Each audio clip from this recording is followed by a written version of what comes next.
These rich elites had grown bored of hunting ordinary people.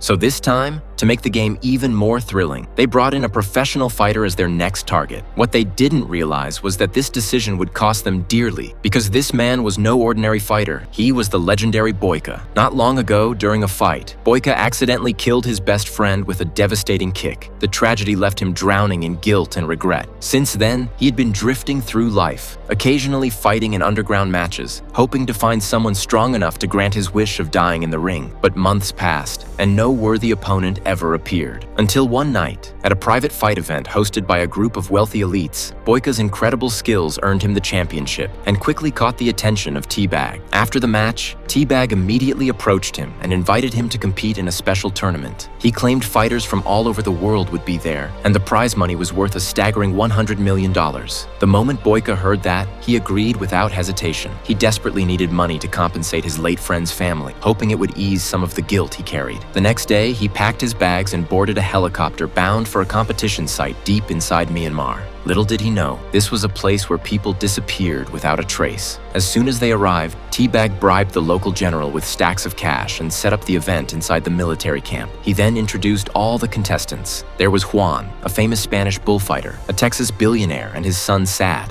Dixie, the daughter of an oil tycoon, Eddie, a video game designer, and a mysterious old hunter. After hearing the introductions, Boyka was completely confused. Wasn't this supposed to be a tournament between elite fighters? Why were all the participants amateurs? And where was the ring? T-Bag simply spread his hands and said the forest stretching 300 kilometers in every direction was the arena. Then he tossed Boyka a bag filled with priceless gemstones. He told him that if he could carry the bag across the border, it would become his prize money. Next, they pulled the tarp off a truck. Inside was an arsenal packed with every kind of weapon imaginable. Seeing that Boyka still hadn't figured things out, T-Bag's right-hand man Jed picked up a crossbow. Two men were brought forward by soldiers. At the general's command, they immediately ran for their lives. A second later, Jed shot one dead with a single arrow. Only then did Boyka realize this wasn't a fighting tournament at all. It was a rigged death game. He was the prey of these rich hunters, and unlike them, he wasn't allowed to carry any weapons. This was a game designed for him to die. The moment he understood,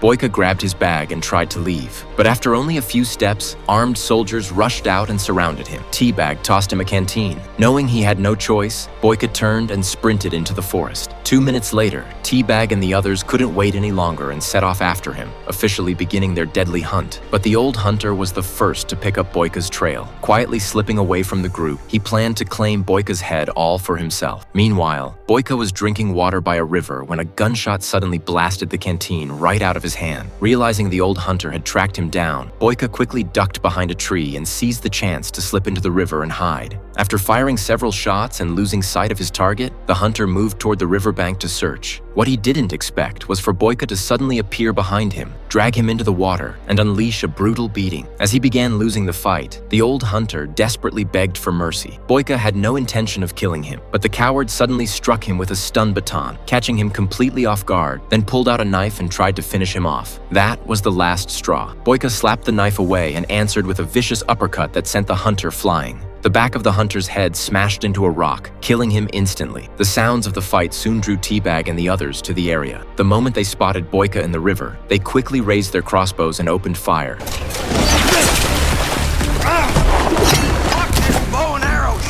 The billionaire also pulled out a handgun. Boyka scrambled downstream for cover while the billionaire fired several shots. When neither the bullets nor arrows hit their target, he actually pulled out a rocket launcher. Fortunately, Boyka jumped down a steep hillside just in time and barely escaped. What he didn't realize was that the slope was over 100 meters high. He rolled for several minutes before finally crashing into something enormous and coming to a stop. When Boyka looked up, he froze. Standing in front of him was a giant elephant. Luckily, the elephant's owner, Sarah, stepped forward. After hearing that Boyka was being hunted, Sarah immediately pulled out a photograph showing him and his brother together. It turned out his brother had also been hunted here before, and to this day, nobody knew whether he was alive or dead. Seeing that Boyka wasn't familiar with the area, Sarah kindly offered to help guide him across the border. Meanwhile, after losing Boyka's trail in the forest, forest, Teabag deployed a drone to search for him. It didn't take long before they found him again and sent 3 riders to cut off his escape route. Boyka quickly told Sarah to run. As 2 riders revved their engines and charged straight at him, Boyka leaped into the air. Then he performed a flying split kick that instantly knocked both riders off their bikes. He grabbed one of the motorcycles and sped away, hoping to lure the last rider away from Sarah. But the remaining rider activated a mounted machine gun and chased after him while spraying bullets non-stop. Fortunately,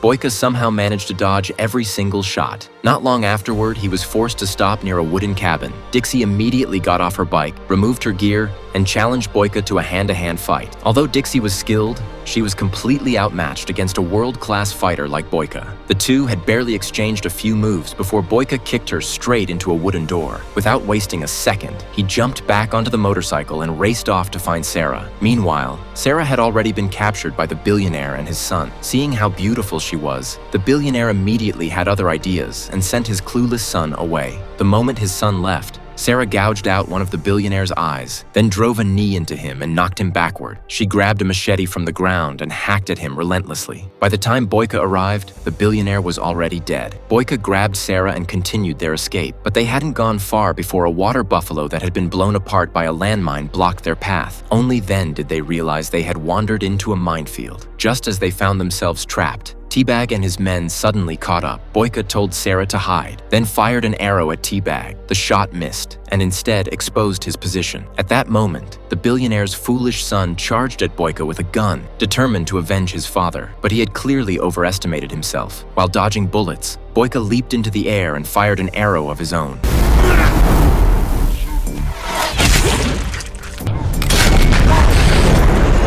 Using the explosion as cover, Boyka quickly escaped with Sarah. Not long later, Sarah led him to a hidden cave. To Boyka's surprise, they found Sarah's brother inside. It turned out he had also been hunted by Teabag and the others before. After being injured, he had hidden in the cave to recover. Seeing how secure the cave was, Boyka decided they should rest there for the night. But when he woke up the next morning, Sarah and her brother were gone. Even worse, the gemstones worth over $100 million had disappeared with them. Furious, Boyka rushed out of the cave, planning to confront the siblings. Instead, he discovered they had already been captured and were in mortal danger. Boyka quietly moved closer, seized Eddie while he was filming, and threatened Teabag with Eddie's life unless the siblings were released. After all, Eddie was one of the paying clients of this hunting game. If Teabag let a customer die right in front of him, how could he expect anyone to do business with him in the future? Left with no choice, Teabag agreed and released them. Once the siblings were safely away, Boyka caught everyone off guard and jumped off a bridge into the river, escaping right under their noses once again. Not long afterward, the 3 reunited in the river, and Sarah wisely returned the gemstones to Boyka. They continued floating toward the border, but with only a few miles left to go, they discovered a military camp blocking their path. The 3 had no choice but to go ashore, only to spot Teabag driving toward them once again. Only then did Boyka realize something. The forest was enormous, yet Teabag somehow managed to find them every single time. He had to be tracking them. Boyka immediately opened the bag of gemstones and, sure enough, found a tracking device hidden inside. For the safety of Sarah and her brother, Boyka removed the tracker and handed the gemstones over to Sarah. He then told the 2 siblings to head for the border while he stayed behind to draw the hunters away.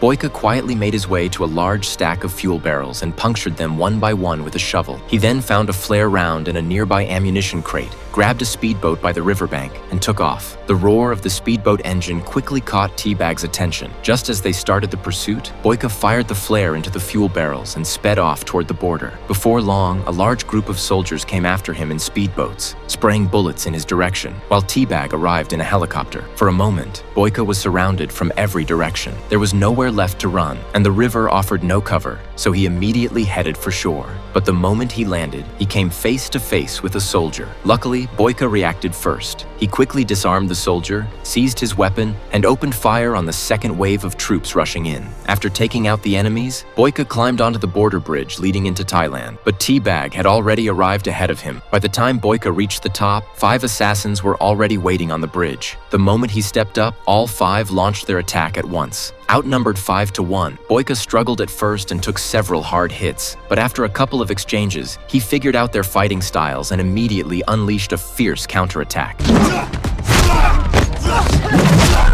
Seeing the battle slipping away, Teabag pulled out a gun and prepared to kill Boyka himself. Boyka instantly grabbed one of the attackers and used him as a human shield. Then he delivered a flying kick that sent T-Bag crashing to the ground before jumping on top of him and unleashing a brutal beating. After that, he picked up a gun, ready to finish T-Bag once and for all. Just then, the general arrived with a large group of soldiers. T-Bag got back to his feet and arrogantly ordered the general to kill Boyka. Just as Boyka seemed doomed, Sarah suddenly appeared and handed the general gemstones worth $50 million. The bribed general changed his attitude instantly and ordered his soldiers to lower their weapons. T-Bag completely lost it. He snatched a weapon from the general and tried to shoot Boyka, but the soldiers immediately riddled him with bullets. After the general left, Sarah returned the remaining gemstones to Boyka. At the end of the movie, Boyka buys a luxury home for his late friend's wife and finally earns her forgiveness. As for Boyka, he stays in Thailand with Sarah and starts a happy new life by her side.